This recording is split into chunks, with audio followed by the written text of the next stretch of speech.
बिस्मिल्लाहिर्रहमानिर्रहीम। अस्सलाम वालेकुम। कैसे हैं नाज़रीन? खैरियत से हैं? तमाम स्टूडेंट्स के लिए दुआ गो हूँ कि अल्लाह पाक कामयाबी से हमकिनार करे और आप मशले राह बने, रिज़्क भी कमाएं, और जब भी जो भी बंदा कामयाब होकर जाए इस लैंग्वेज को अच्छा पढ़े ताकि वापस आए तो दूसरों के लिए मशले राह बन सके, आसानी पैदा होगी, अल्लाह पाक रिज़्क भी देगा। क्योंकि हम पता नहीं कब तक जीते हैं यार, उम्र यहाँ तक आ गई है बेशुमार, ताकि स्टूडेंट चिराग से चिराग जलता जाए, तो अल्लाह पाक कामयाबी देगा इंशाअल्लाह। तो चलते हैं चैप्टर नंबर 28 की तरफ।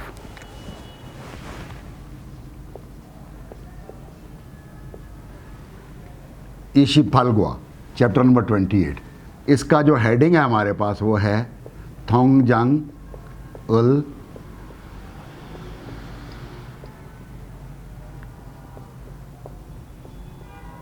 मंदलियोगो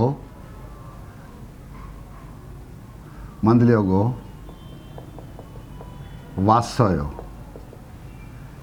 अच्छा, थोंगजांग टेक्निकली तो कहते हैं जनरली बैंक बुक को, जो आपकी बैंक स्टेटमेंट बुक होती है, लेकिन यहाँ पर ये काउंट हो रहा है बैंक अकाउंट।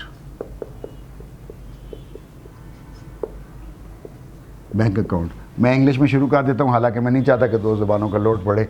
तो बैंक अकाउंट मंदलियोगो, हालांकि इसका जो उन्होंने इंग्लिश में पढ़ाना आसान होता है।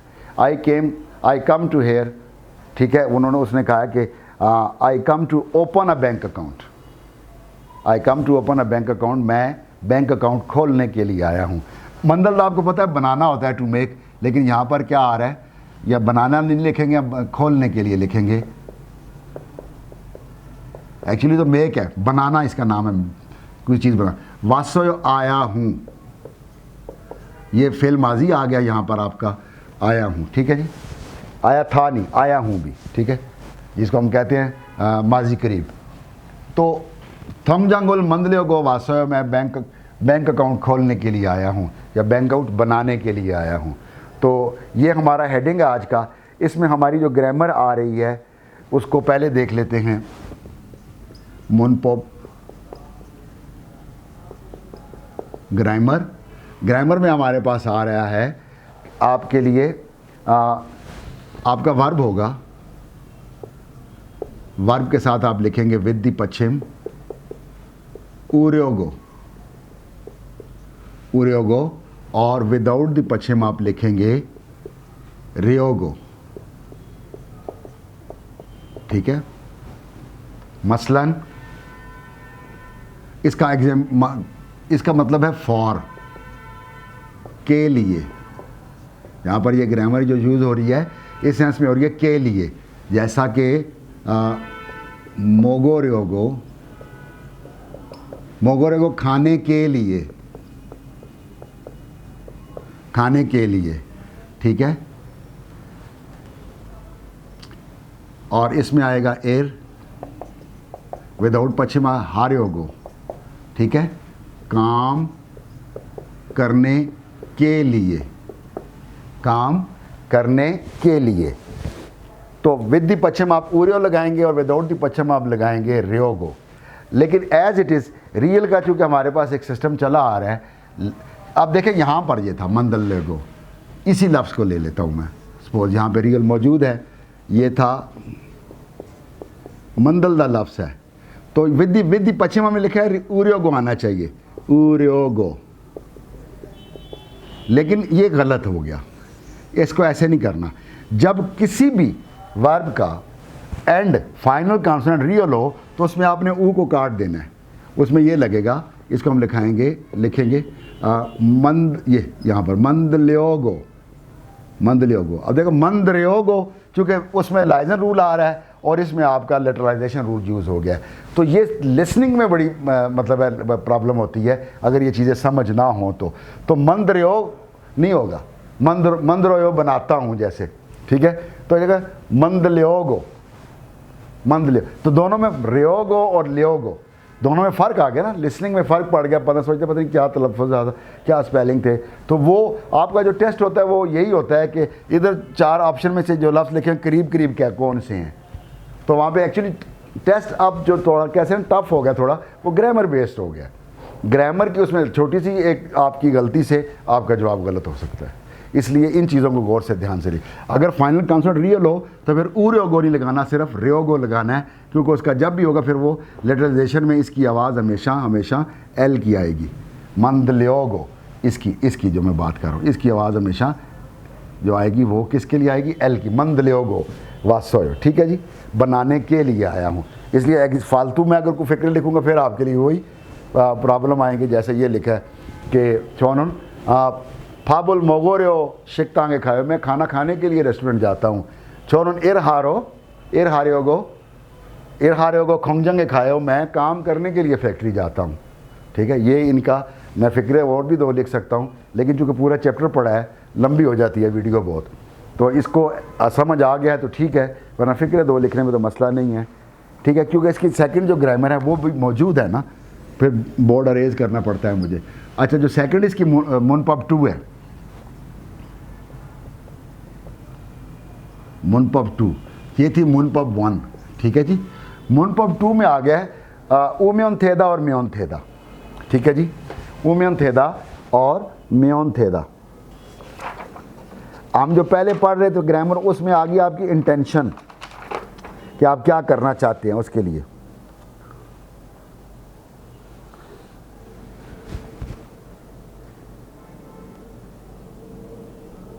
अच्छा, ये भी आपका सिर्फ वर्ब के साथ है। ठीक है जी, आपका वर्ब विद द पश्चिम उ म्योन थेदा, उ म्योन थेदा। ठीक है जी, और विदाउट द पश्चिम म्योन थेदा। अच्छा, ये किसके लिए यूज़ हो रहा है जी?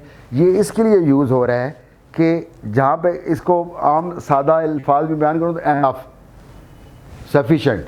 सफिशेंट होता है बेहतर है, काफ़ी है, काफ़ी है। क्या करना है जी? आप इसको याद कर लें तो ये क्या होगा? याद कर लें तो क्या होगा? थेदा, थेओ। तो इसका क्या हुआ कि ये काफ़ी है कि आप इसको याद कर लें, या सिंपली बात करना है कि ऐसा कर लें, ऐसा कर लें तो ठीक है। एक फाइनल डिसीजन निकलता है कि ऐसा कर ले तो ठीक है। एक सिचुएशन जो चल रही है, एक चीज़ पर बात हो रही है, उसकी कन्वर्सेशन को, और उसको कन्वर्सेशन फुलफिल, उसको कन्वर्सेशन को आगे कब चलाते हैं कि ये काम ऐसे फुलफिल होना है, ये काम ऐसे हो जाना है, उसके लिए कहते हैं कि इस तरह ये कर ले। तो क्या खाम्योन थेदा, चले जाएं तो ठीक है, इट्स एनफ। ठीक है, मोगो म्योन थेदा, ये खा ले तो काफ़ी है। मतलब एग्जांपल में फिर ये बात कर लेता हूँ। ठीक है, ये मोगो म्योन थेओ। ठीक है, वो पूछा कि छोनोन ई पांगुल मोगोशमिका, ने मोगो म्योन थेओ, खा ले तो ठीक है, आप इट्स ओके, खा ले, ठीक है, आप खा सकते हैं। ये उम्योन मोगो म्योन, ठीक है, हाँ, चिगम चिबे खाम्योन थेओ। अभी आप घर चले जाएं तो ठीक है, इट्स ओके, अभी आप घर चले जाएं। चिकम चेबे खाम्योन थेओ यानी कि यू कैन गो नो, आप कर सकते हैं। क्या सिचुएशन, एक काम कर रहे हैं जी, फारग हो गया, ठीक है, कह रहे हैं जी क्या जी, हाँ चिकम चेबे खाम्योन थेओ, अभी आप जा सकते हैं, अब काम हो गया। क्या सिचुएशन को काम बढ़ाया, गुफ्तगू को आगे बढ़ाया कि ये काम ऐसा हो गया, इट्स ओके। उसकी फाइनल डिसीजन की तरफ जाना और उसको फुलफिल, उसका रिजल्ट ले लेना, उस पर कहते हैं थेओ।